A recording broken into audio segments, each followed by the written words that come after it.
Hello, everyone. Welcome to this event titled Breaking and Reshaping the Mold, Advancing Diversity in Science. I will be your conversational lead today, Dr. Elliott White Jr. I'm an assistant professor here at Stanford University in the Earth System Science Department. So first, I want to start off by giving you all a brief introduction to the hosting organization today, the Stanford Woods Institute. The Woods Institute is, I think, one of the most important intellectual centers at Stanford University. Its mission is to produce breakthrough environmental knowledge and solutions that sustain people and the planet today and for future generations. The Woods Institute has been very important for my time at Stanford so far, as someone who does do interdisciplinary science and seeks to do that more so. It's been a place for me to find an intellectual home and connect with people across campus who may work in different disciplines, but are extremely interested and motivated to tackle the challenges that are at the crux of those disciplines more and more. So why are we here today? Today is February 9th, the 9th day of Black History Month. And Chris Field, the current director of the Woods Institute, reached out to me toward the end of last academic year or last year and asked me if I'd be interested in doing an event. And I did think on it for a little bit, but I ultimately decided to participate in this event because I wanted to sort of reframe our conversation about diversity, particularly Black people in the sciences. Oftentimes, when we think about diversity and thinking about the history of Black Americans, we tend to focus on the negatives. We tend to focus on the plights, which is important, and we should not forget that history and we should appreciate it. But I also wanted to take the time to provide space and to highlight the amazing scientific work that is being done by Black scientists, while at the same time, many of them are helping to advance these missions of universities, academic institutions, overall scientific institutions, and government bodies to bring new voices, bring new people, bring different ideas into their organizations. And so for myself, the main goal for this conversation is to underscore the hard work of making worthwhile scientific advancements while also navigating and improving the social landscape for others from marginalized groups.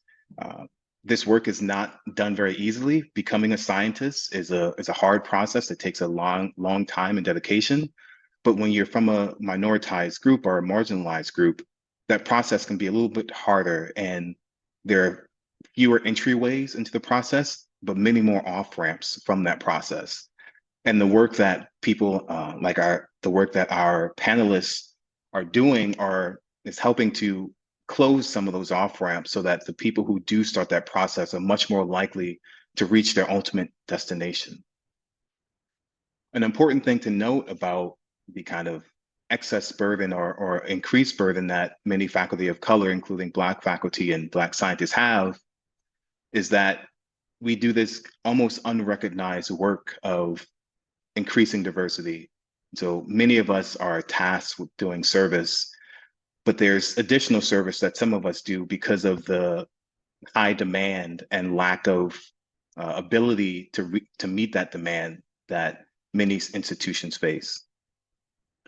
In addition to that, while these scientists are kind of excelling in both scholarship and their service to these efforts, there's not a whole lot that's being done to actually recognize what they're doing in these additional spaces.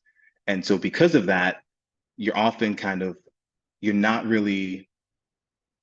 there's not strong motivations at time for people to put in that extra effort because the reward systems that we use in the sciences are not strong enough to sometimes motivate those efforts. So I will start to turn toward our panelists and begin that conversation. But first, I would like to introduce them. And the panelists are wonderful. These are all people that I've had the pleasure of meeting at different points in my academic journey. And I've learned a lot from each of them. Even if the interactions were brief, they've contributed a lot to the way I move through science and the way that I interact in these conversations.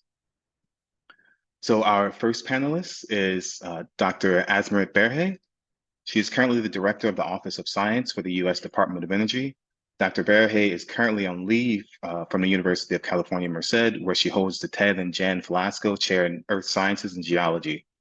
She's also a professor of soil biogeochemistry and served as Associate Dean for Graduate Education. Her research focus lies at the intersection of soil science, global change science, and political ecology, with an emphasis on how the soil system regulates the Earth's climate and dynamic two-way relationship between the natural environment and human conditions. Anjali Boyd is a marine scientist, educator, entrepreneur, and elected official. At Duke University, she is a PhD candidate and Dean's Graduate Fellow in the Nicholas School of Environment. In addition, she is a National Science Foundation Graduate Research Fellow, Ford Fellow, and National Geographic Explorer. Her ongoing research focuses on developing more efficient and cost-effective restoration and management practices to restore and conserve vulnerable marine ecosystems. Anjali has published multiple scientific papers and reports, and her work has been recognized by the Smithsonian, NOAA, the National Oceanographic and Atmospheric Administration, and the National Academy of Sciences, the Aspen Institute, among others. And last, but certainly not least, Dr. Iris Gibbs earned a Bachelor of Science in Chemistry at the University of Delaware. She earned her MD and completed residency training at Stanford University, the Stanford School of Medicine. Dr. Gibbs is a professor of radiation oncology, professor of neurosurgery by courtesy, and former dean of MD admissions at Stanford Medicine. Dr. Gibbs embraces Stanford's values and missions toward academic excellence through innovation and diversity. Dr. Gibbs has served in several educational leadership roles with the institution and nationally, and is a champion of diversity, equity, inclusion, and belonging. So I'd like to thank my panelists for being here.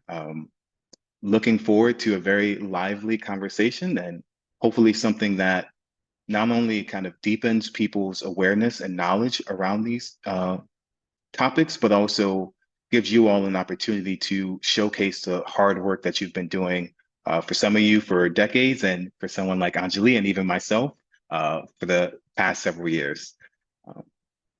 So with that introduction, I'd like to open up the conversation by turning to Dr. Gibbs and asking her to tell us a little bit about how you got interested in the sciences and what encouraged you to pursue a path in the sciences. Great. Thank you very much, Dr. White. I am so honored to be on this esteemed panel. Thank you for asking a question that has me thinking back. As I reflect on this question, what comes to mind for me really is the word opportunity. I don't think that I just came out just thinking that I would do anything in the science or medical field, but really just genuinely engaged with in my world. As a first generation college student, I was very much aware that opportunity would be how I would continue to advance.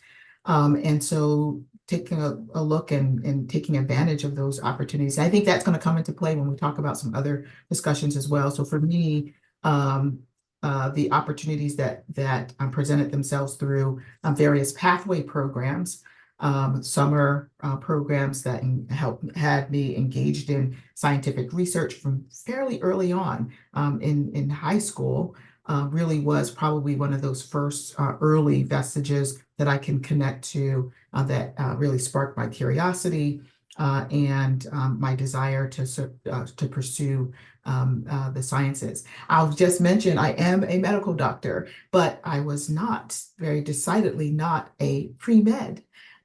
In undergrad, I had in the back of my mind, I might want to do this, but like I said, I had this first gen mindset that said, the world is your oyster here. So I wanted to engage in everything that my university had available for me to learn. But chemistry is what, I gravitated to. And it was just so wonderful to have the opportunity to do, to do research projects. And I was so much embraced by a group of individuals who didn't look like me, did not come from my background. And so that's my point, is to have everyone engaged in this, can participate in increasing diversity with whatever tools that you have. And I had this group of wonderful, they were pretty much all white men who really supported me. I was able to to do a National Science Foundation fellowship with that support. And I think all of those things opened up the doors for me to be engaged in science and scientific research. And once I landed here at Stanford as a medical student, I continued that because I actually did not realize that that there were these research-intensive medical schools where you can actually do both. And so, I've just had the best career, and I'll just end right there and just say that the opportunities that are there through pathway programs and in supporting a range of individuals from marginalized backgrounds is why I'm here. Yeah, I think that kind of really leads very well into my story, building off of that theme of opportunities. For me, it really started with my parents. So they are both in business and entrepreneurs, and I have always had a love for animals and nature, and been very curious from like a very young age. And so, you know, Nat Geo, Animal Planet, that was my jam growing up. Like that's where where you could find me. I love those shows. And I have just always been super grateful that I had these kind of crazy dreams. Like I wanted to be a wildlife vet, and my parents just went out of their way to find things that would like engage those different interests and let me kind of explore that. Told my dad, I think when I was like maybe 7, I was like, we went to SeaWorld. I saw some dolphins. I was like, I want to be a dolphin trainer. And he goes out, he buys me all these books. And I thought I mean, that literally lasted a year maybe. And I was like, no, that's not happening. But I had that book for years, and I always looked at it and laughed at like, why would he buy me a book? Like, why would he really think I would do that? But I'm really appreciative of that now looking back, because that like just total belief in allowing me to be curious and explore anything I wanted to do, not asking a ton of questions or, having or putting any pressure on me to like, how are you going to make money or how are you going to do? It was just like pure exploration. And I just really, really appreciate that. And that's definitely gotten me to like where I am today. My story is very similar to Angeli. I was interested in science since I was a little kid, largely because I was a kid who loved reading and learning about the world around me. And I was fortunate to have family, especially my mom and dad, who were always encouraging of me and my siblings reading and learning about the world around us, and just focusing on the knowledge piece and not necessarily anything else. And just the joy of learning was kind of, if you will, implanted in me very, very early, the seeds for that. And it was wonderful because then it allowed me to just keep going and learning and just seeing how much joy I derive from it. It was easy to kind of continue going forward. That's great. It's amazing that there's so much resonance between all of your stories, and I won't take the time to kind of join in, but I definitely have a similar story to what has been shared here. So building on that, all of you had this early interest in science that was nurtured in many different ways, and ultimately each of you have chose to go down the path of science. So shifting to ask Marie, can you describe the social environment and the sense of belonging at different stages that you've experienced in your career? Yeah, I mean, as I speak about this, I think it's worth noting that, of course, many Black science professionals have gone through the experience of being the only one in the room, right, in all sorts of scientific and professional workspaces. And for me, that was always the norm. That's still the norm, even today. To this day, I do not know of even a single Black woman in my field who is more senior than me. So there's never been a role model for me that looked like me and that I could identify with. But I was fortunate to have wonderful mentors and professors who, even if they didn't look like me, provided the kind of support that I needed. And I want to say also that we know from all of our personal experiences and the scholarship in this field, of course, on this topic, that this issue has largely persisted. This issue of underrepresentation, which I really like to talk about as minoritization of people from one group or another. The reason why we're minoritized, of course, is because the academic playing field has never been level, right? The challenge that I faced in my own STEM journey as a Black woman are depressingly common, very similar to most people's experiences. Since the time I was a PhD student at UC Berkeley in particular, to this day, As I mentioned, there's never really been anybody who looked like me in my surrounding, in kind of the experiences that I've had. And which is obviously sad, and it's hard to find a sense of belonging in different places like that. And the environment doesn't make it easy, of course. And add to that the fact that I'm a Black woman. I am not who everyone thinks when they think of a geoscientist, right? Geosciences happens to be one of the least diverse fields, even within STEM, and is not really, kind of rich with diversity as we would like to hope. And as a scientist who was born in Africa, that adds another layer. I was repeatedly told that I do not have the right pedigree to even be part of prestigious institutions. And unfortunately, all of these things make it so that the social environment was not conducive for my own academic growth. I've obviously made things harder than they needed to be. The sense of belonging was not there as much as I wished. And so as an academic, then once I became a professor, I spent a lot of time and energy working to address issues of underrepresentation of people from different walks of life, and especially to address the exclusionary behaviors like bullying and discrimination and harassment that make our paths harder, right? And as far as support structure is concerned, to address the second part of your question, what I give credit as being the key to my success are the mentors that I eventually found in grad school that were there for me, that supported me in all the ways that grad students need support. And the broader support system that I had, that I was fortunate to have, that included my family and my peers and my friends, who really allowed me to focus on my education, to focus on my career goals and work on it. So those are really, really important to me. One of the most important things that I feel like senior folks, which I'm going to call myself senior folk, maybe approaching at this point, like as an institutions can do to help minoritized scholars, especially those in early part of their careers, is to really empower them to be in charge of their own mentoring, and help them surround themselves with people who understand their experiences and backgrounds, and serve as role models for the future careers that they would like to have. As you were talking, a lot resonates with me. I think people think of medicine as maybe one of those scientific areas where, diverse representation is a little bit more than in others. But actually, the truth is that there's still quite a big struggle to diversify that workforce as well. Along my journey, I would say that I felt extremely supported. Certainly in the early times where folks are nurturing your career, and very excited that you're in that space. And so to some degree, you could focus in those early years on the chemistry and the various research projects, essentially unimpeded by some of these other aspects. And I'm glad I actually had that. I call it the sort of naive time of my growth, and I needed that because it's important for young people, I think, to have the sense of discovery without the sense of barriers, so that they could see how far they can go. Eventually, though, in this space, because we are in this social context,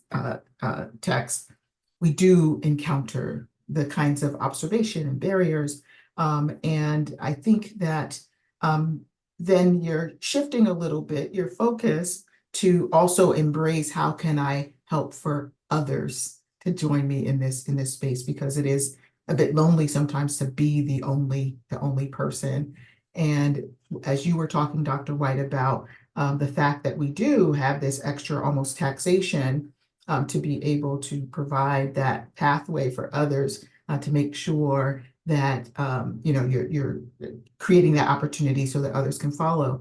I feel like I've always felt acutely aware of that, such that it's almost like walking on eggshells, because I really want someone else. I can't mess up because I want to make sure there's space for someone else like me and there not to be this narrow focus of like, oh, that didn't work out, so I won't take another, right? And I'm not sure that that's how people think acutely, but I do sense that, we have that extra consideration, not necessarily a burden, of keeping those pathways open. So I was fortunate to have that support, but I think as one gets up in the areas where there's less representation, and there's less of a charted course, you do feel, maybe a little bit less support, feeling a little bit more of the competitiveness that happens, and the exclusion. And so, I'll just end there. But I think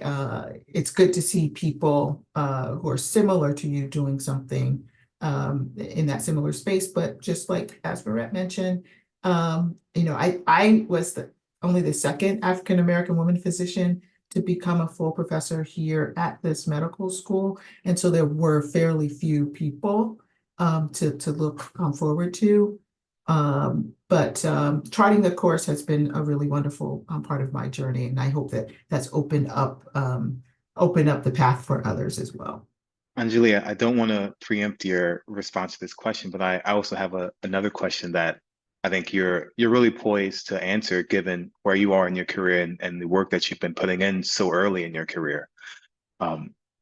So can you tell us a little bit more about what motivated you to become involved in the diversity, equity, inclusion, and belonging space, and how you kind of work within these confines that aren't always the most inviting, particularly for someone who doesn't have the kind of prestige that Dr. Gibbs and Dr. Berry have, who have already kind of gotten the accolades and done the scholarship that kind of gives them something to stand on. Yeah, that's a great question. And to be honest, it's very easy for me because it's how I was raised. So like I was just doing this work because that's just like how I was raised. Like my parents kind of instilled in me, like you lift as you climb type of mentality. And like that's kind of always been my thing. I also have always been the only person in the room and I was sick of it. And so that's really what kind of got me started. It wasn't until like I guess I got to college and we were talking about resumes and CVs and they were like, there's like we call this stuff like DEI work. I'm like, okay, if you say so. But in all honesty, it was something that just very comes naturally to me. And I mean, when you have like giants to look up to who've done so much to make the opportunity that I have possible, it's like, how can you not, right? Like I could never repay them for the opportunities that I now have.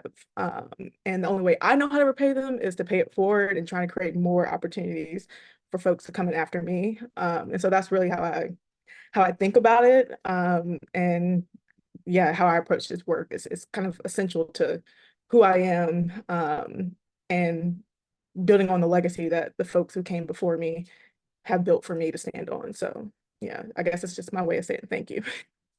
But that's actually amazing to hear, the idea of kind of, you said lift as you climb. I've never heard that exact way to phrase it before, but I think that concept is pretty common within Black culture and Black American culture in general, where oftentimes you are the first one to enter a space and you are very aware that you may be the last, potentially the last, as Iris said. And so you then have to do the extra work of creating that space and making it more open so that other people can not only see themselves in that space, but actually strive to be in that space. And that's a very challenging thing to do as individuals. And so these programs that universities and scientific institutions are rolling out are definitely helping that a lot, and easing the individual burden that many of us have felt, and adding to this kind of collective effort that is sorely needed still, despite the progress that we've made socially as a country. Iris, Asmarit, would you like to kind of contribute to that question?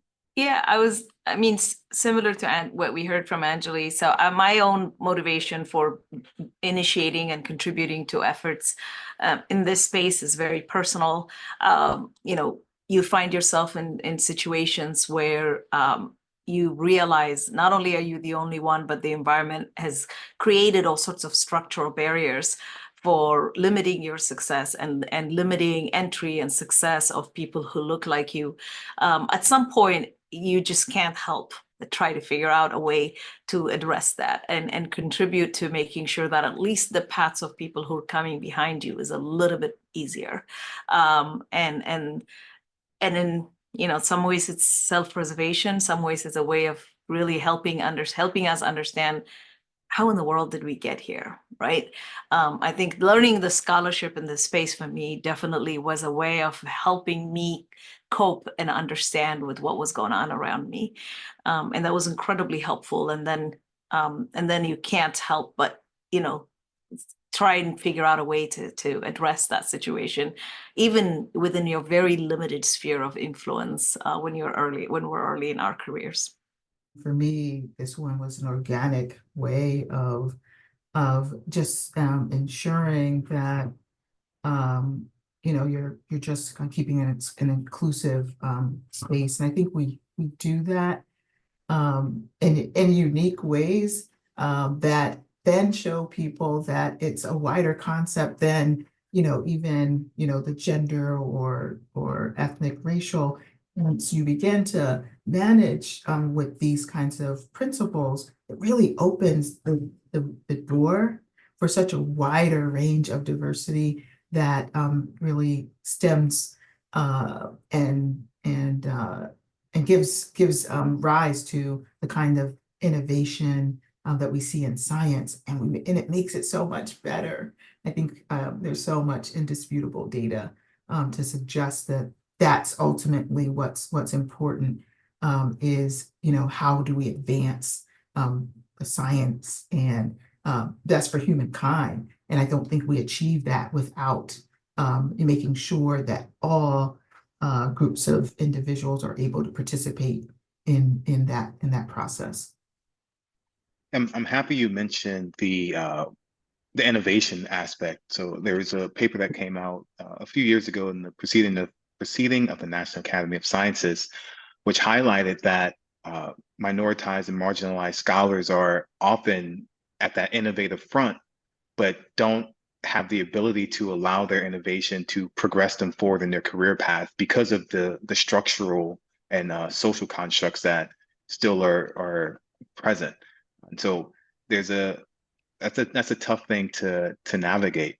But as we kind of continue that conversation about diversity, social and structural blockages, I want to turn to you, Iris. Given your time as a dean and working in the admissions area, diversity as a broad term has been under attack for quite a while, but as of late, because of the recent Supreme Court ruling regarding affirmative action, it's really been amplified in the public sphere. And this ruling can be seen both as a culmination of a long, almost tradition of conservative resistance to these types of approaches, but also can be seen as a beckoning call for a new wave of assaults in which you can look at what's happening in Florida and happening in Texas at the academic level. So can you kind of give us some insights into how you thought about diversity in this university position, and how you think scientific institutions can continue their efforts while also being under this kind of new microscope? Yeah, I think this is a very, very interesting and challenging time. We have to evolve over time, and I think, you know, these are challenges. They're not completely new challenges. I think we here in California always sort of knew that things could shift, and so I think that we've been, at least in the medical space, we've been in that innovative aspect of how do we bring more folks into the tent, and thinking about those concepts more broadly. And some of the tools for that is, I'll just back up and say that when I took on the role as Associate Dean for Admissions, I just recently stepped down from that post, that the real charge really was around, and what made it attractive for me, because, you know, I was doing great stuff with my innovative programs of cyberknife radiosurgery and bringing new innovations to patients. But what really excited me about this challenge was to really showcase that diversity and excellence are not mutually exclusive, that there's talent everywhere, right? And it's really our challenge to identify that talent and bring them in. I think that when we begin to look at the words that I was talking about, opportunity, until there is true equality in opportunity, right? Then many of these things that people are trying to, they use words like, making special benefits, like, perhaps maybe the affirmative action as it was casted was creating special benefits for certain individuals. And perhaps that's the way that some people have framed that. However, the idea that of inclusion being a bad word is quite daunting. The idea that there are these concerns that equity somehow can overlook individual merit and qualification. And those are the words I think that are used by Florida and Texas, for example, in some of their programs. I think is a bit short-sighted because on the front end, if you're not managing at least some level of equality or equity in terms of opportunity, there will always be barriers for individuals to get even into education. Each of us, I think each of the panelists here has already emphasized how education in and of itself was the opportunity, right, to be able to contribute. And so if you don't have equal opportunity or equitable opportunity to education, then what does qualification look like, right? And so that's why it's so important now that universities continue to be committed to those pathway programs, investing in communities to make sure that those K through 12 and others are equipped with those in order to not just be eligible to apply to their institutions, but to meet what they say, quote unquote, qualifications. I don't like that word, qualifications, to be able to be successful and meet the academic rigor.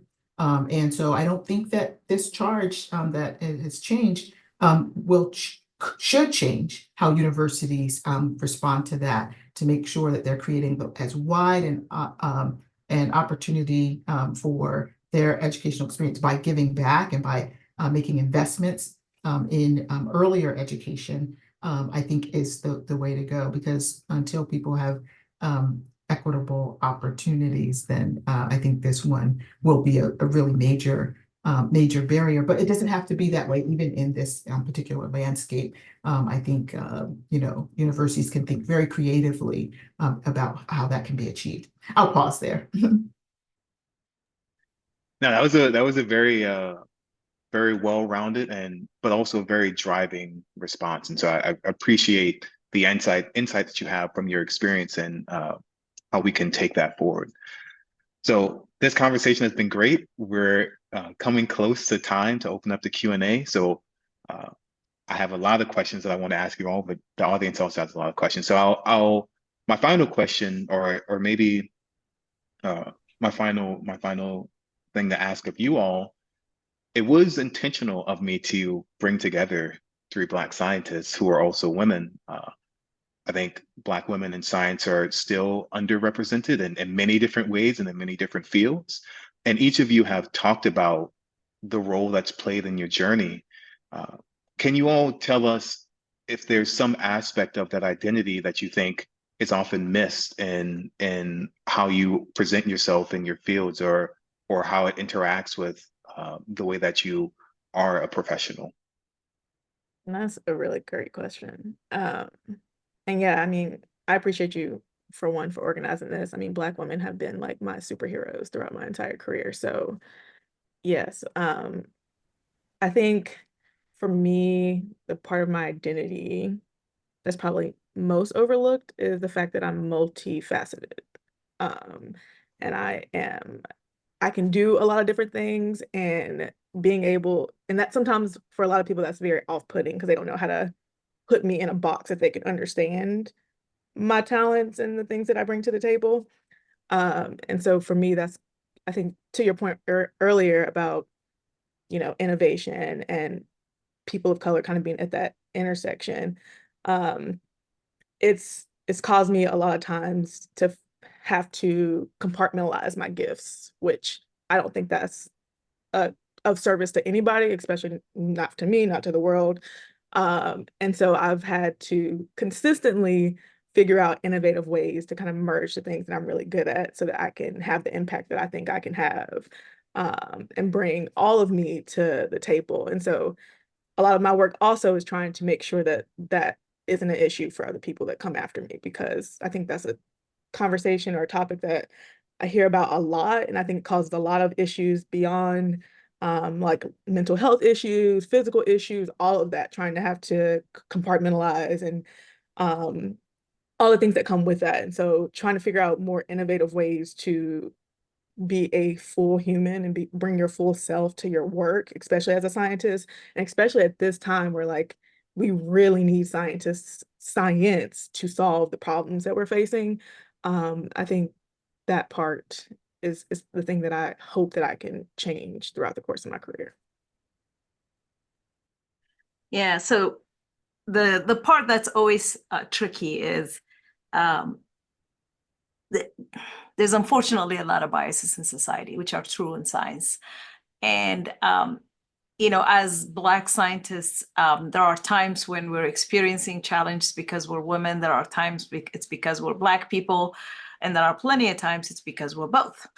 And I think the all of that makes it hard, right? All for us, but sometimes also easy for other people to dismiss the challenge we're facing. And because of those issues, I think my hope is the visibility that, even in things like this, which appreciate that you brought us together, Elliott, really helps people see that we are incredibly capable people, just like anybody else. There's no reason why we shouldn't be, and that we are able to also accomplish a lot of things, not just in one way or another in our academic spheres, but in many other ways, have a lot to contribute to the work that institutions are doing, to advance even some of these issues and plenty others in society. And just getting folks to realize that, move beyond the initial biases, would be a win-win for everybody involved.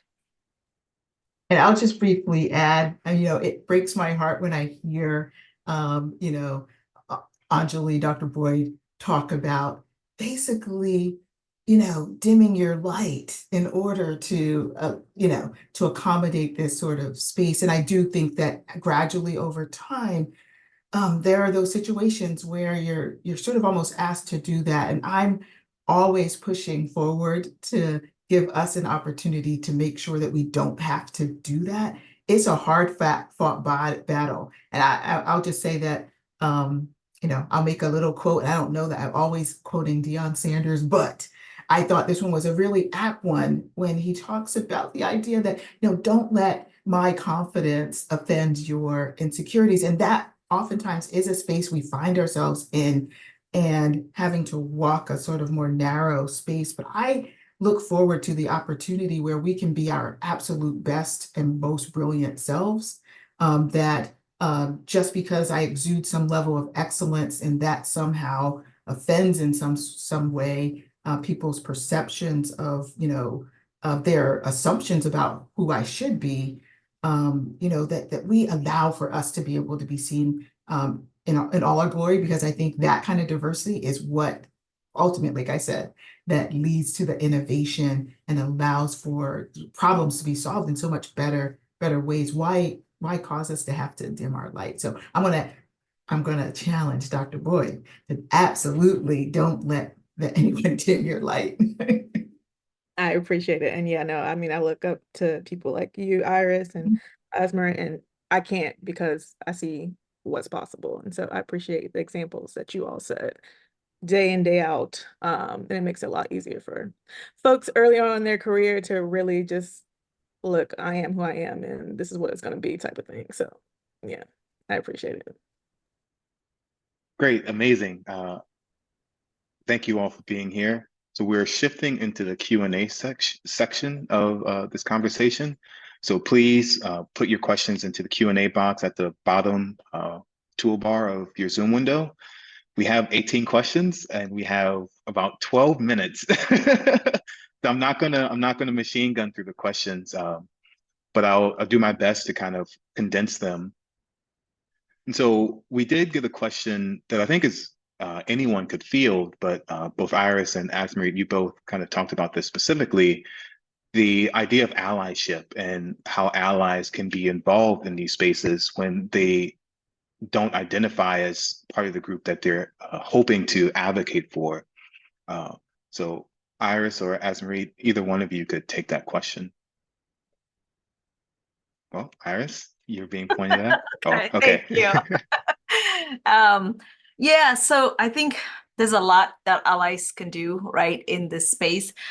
One of the things I like to remind folks when I'm asked a question like this is the reason why Black people and people from different minoritized communities continue to be underrepresented STEM is not because we're not interested in STEM or people from our communities are not interested, right? Even if you just think about how many people get recruited but not stay in STEM environments, there's a large number of people who leave because the environment's not conducive, the environment's not positive, the climate is not helpful, and that's because we may have, you know, one or two people in our midst who are making life miserable for these folks, and everybody else pretends like that's not happening. Partly because maybe they're worried about the kind of blowback on them or for whatever. So what I tell people is, at the very least, we can all be effective bystanders to make sure that we intervene in a positive way when we see something that's wrong, and just say, no, not in our institution, not in front of us. This is not how we treat one another. And this is not how we make the paths of people more difficult than it needs to be, and figure out a way to do it. Like, I recognize that there are power structures and hierarchy and all that in the academic spaces that make it hard for junior people maybe to confront senior folks, but there's still mechanisms. Seek me be other people who may be able to address it. Use the existing mechanisms and institutions, or at the very least be there for those students and early career researchers who are struggling with these kinds of challenges. And so there's a lot of ways where we can all be effective bystanders and help change the workplaces that we're part of, to be positive, to just allow people to focus on their work, leave that just the other distraction away from their their proximity as much as possible. And if we could all do that, at least, I think that could make a huge difference. And I'll just simply add that, I think all of us in some place, in some space, have privilege.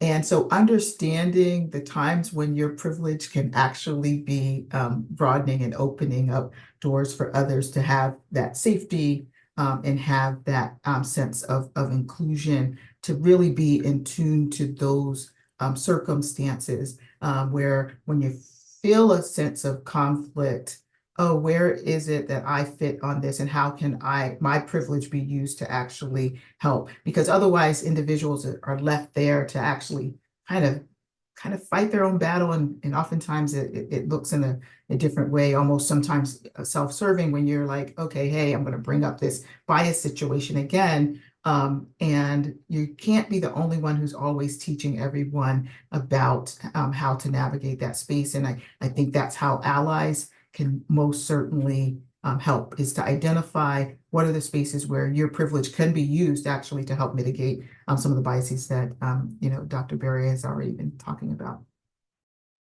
Awesome, thank you. Appreciate the response. Anjali, I'm going to ask you the next question. So this is from Jose Rubio Zepeda, who is new to the Stanford community and works in the DEI office of the School of Sustainability. And Jose is really interested in understanding, how do you create joy in this process? It's clearly a lot of hard work, a lot that you have to bear emotionally, but it's not all dreary. We don't want to like turn people off from joining the process. So how do you create joy? How do you find joy through this process? Yeah, that's a great question. I am a huge believer that humans are communal. I think community is so important. I think that can be one of the biggest barrier for a lot of Black scientist is just like the isolation and being the only one. And so for me, what's been probably the most impactful thing I've done in my career is to find, develop, and cultivate communities with other Black scientists, other scientists of colors. And there's now so many organizations that help facilitate that, that I would encourage you either getting involved with or recommending them to other students. So for my field, there's Black in Marine Science, Black women in ecology, evolution, and marine science, minorities in shark science. So all of those different organizations are just so vital, have been so vital for me to connect with other Black women, men, and know that I'm not the only person going through the things that I'm going through, help problem solve and figure out other ways. But then also just to be able to have fun and geek out about science with other Black people is just, it brings me a lot of joy. So I think that's been something that's been really important for me. And I hope more people kind of remember the fact that we are communal by nature. And so it's so important to develop that community, even if it's not given to you. So yeah.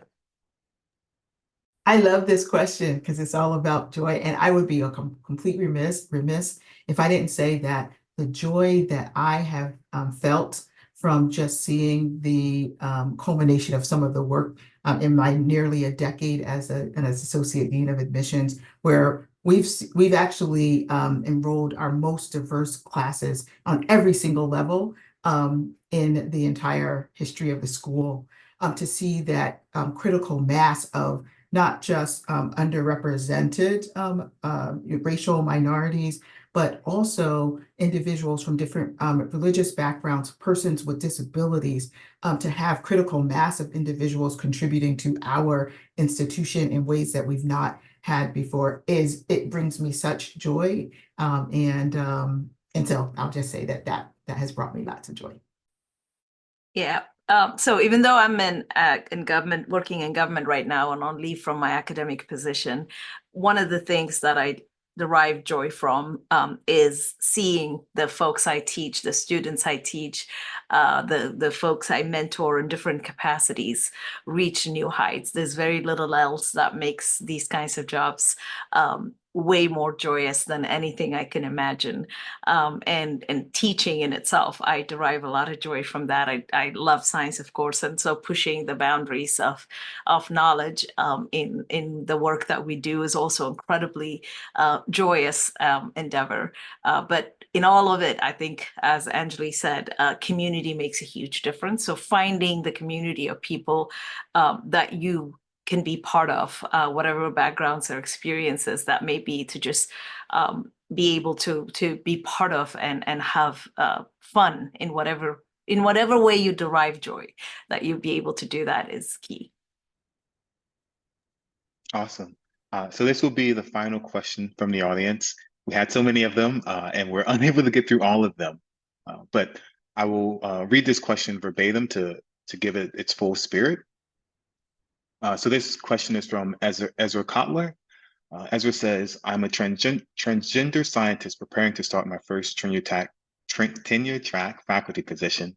Now I need to navigate the situation some of you have discussed of being the only person of a marginalized identity in my department. Based on your experiences, how do you have advice for how to persist and succeed as the first in a department? And I'll start with Asmarit for this question. Yeah, thank you for asking that question, Ezra. So to give you an idea, when I decided to take the faculty position at UC Merced, which was a fairly young campus at that point, but still, had a lot of faculty, I was the first Black person to be hired in the entire university in the tenure track position.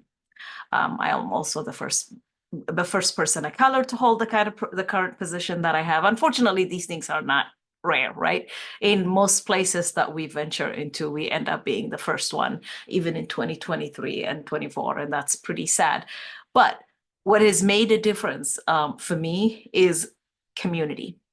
And the community that I'm part of, that I get to work with and lean on when I need support and all of that, is not necessarily all people who look like me or share my background, but at the very least is people who are respectful of me and my background, people who I feel safe with, people who I feel like do in fact provide the support that I need when I needed it, and don't make me feel bad for asking help, right? Or for asking questions. So someone you can be free with, you're confident. And so the best advice that I have for you is to really think as you're navigating through the beginning of who in your vicinity, in your environment, are those people you could trust and have build a community of support with. And I say this recognizing that there may not be a lot of people in the entire institution who at least openly identify with you. And so it becomes easier to forge these paths, if you will, if you can at least surround yourself with other people who may not identify with you in a number of ways, but are at least respectful and supportive. That one's awesome, and I fully agree with that. One of the other things that I would say is that there's this intersectional space where others who, and I think that's where this question kind of comes from, like, what can you learn? How have you learned as individuals from a different minoritized or marginalized background? And I think Asmeret is the best answer. I have a colleague who is a dear colleague who, and I'm going to recommend this, is writing about his life to you, Dr. Ben Barris at Stanford, who passed away, but was one of the first openly transgender persons here, and was a dear friend. I had the honor of speaking at his memorial because I think we connected on so many different ways of advocacy. And I think that you will find great strength and joy out of reading Ben's memoir. But I would say, again, echoing Asmeret's comments, of finding a community of individuals. But at the heart of it, I think what all of us have done is to be our best selves and to do our best science and to focus on our excellence. And yes, we bump up against some barriers, but then that level of excellence is undeniable. So that's what I would ask you to do as well. I would also just add a thing that I did because I came into my PhD program, was the only Black student in the whole program. And so I recruited my friends to come into other cohorts. And so back to that first question of why you do the work that you do, part of it is self-preservation and creating that community. So if that is an option, I would also recommend that. Amazing. Thank you all. So I'll ask each of you, because we have 4 minutes and the clock is running, if you have 30 seconds, what's the last thing you want to leave the audience with today? So one of the things I would say is yes, there are challenges every once in a while, but if my experience is representative, the challenge that we're posed typically is from a few people here and there. And so if you focus again on being our best selves and doing our best work and let that excellence, as Iris said, shine through, we can forge a path of success for ourselves and even lift others like we want in our professional spaces, right? And when we do find ourselves in places of kind of power and privilege, where we have an opportunity to transform the narrative, I think it's helpful to shape, what that narrative looks like and help redirect resources to where they would make a lot more difference. And so that's one thing that I've committed to doing, and the reason why I am in the position that I'm serving in right now is being in charge of a large government agency with an $8 billion budget allows you to really think about how can you make a difference in terms of creating and nurturing a vibrant STEM workforce for the nation. And that's what I'm working on, and that's what I'm focusing on to help in particular those communities and institutions that have been neglected and did not receive their fair share of federal support for science. And really also taking an opportunity to look inward into our own organizations, to think about what should we be doing better? How can we make sure that all our efforts are representative and inclusive as much as they could possibly be? So thank you. Iris? Well, I think that Anjali said it all, lift as you climb. And I'm going to say to not let anything dim the light of brilliance that you can contribute. Anjali, last word. And I guess my last one will be remember your history. I think that gives me a lot of strength too, is to remember the battles that have already been fought for me and make my journey easier. And know that, it can only get better. And that's what I operate in, is to remember what has happened before me and all the battles that people have fought. And so I hope when things get hard, you remember that and you lean on that history and you stand in strength. Amazing. Thank you all for being here. This was such an amazing conversation. Iris, Asmarie, Anjali, Dr. Gibbs, Dr. Verhey, Anjali, soon to be doctor. Thank you all for being here. I hope and thank the audience as well for showing up and participating through the Q&A. This is an event that I hope people take something away from this, take it back to their institutions and learn and build on it. And I also want to thank the Woods Institute for asking me to create and host this event, and the Stanford Door School of Sustainability, which I'm appointed in, and which we're striving to make the world better by also creating spaces for more diverse voices, both academically, but also socially. So thank you all, audience, panelists,